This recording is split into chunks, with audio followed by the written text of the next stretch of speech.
আসসালামু আলাইকুম, hi viewers, সকলে কেমন আছেন? আমরা আমাদের নিয়মিত কাজের ফাঁকে চলে আসছি নর্দমুদের একটি কাজ, যা অনেক বড় একটি এরিয়া। রাস্তাঘাট, বাড়ি, দোকান, চাষি জমি ইত্যাদি অনেক বড় একটি এরিয়া আপনারা দেখতে পাচ্ছেন।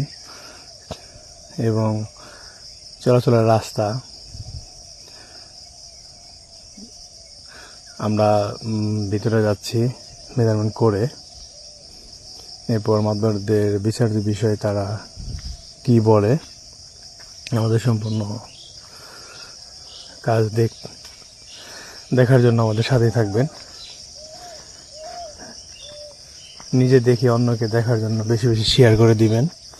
এবং যারা ইউটিউব থেকে দেখতেছেন তারা সাবস্ক্রাইব করে আমাদের সাথেই থাকবেন। অনেক বড় একটি এরিয়ার কাজ। দেখেন, চাষি জমি, ধান, জাংলা, অনেক বড় একটি এরিয়া যা আপনারা দেখতে পাচ্ছেন। এরকম আরও বেশি বেশি কাজের ভিডিও দেখার জন্য ফলো দিয়ে সাবস্ক্রাইব করে লাইক, কমেন্টস, শেয়ার করে আমাদের পাশেই থাকবেন। নিজে দেখে অন্যকে দেখার জন্য বেশি বেশি শেয়ার করে দিবেন।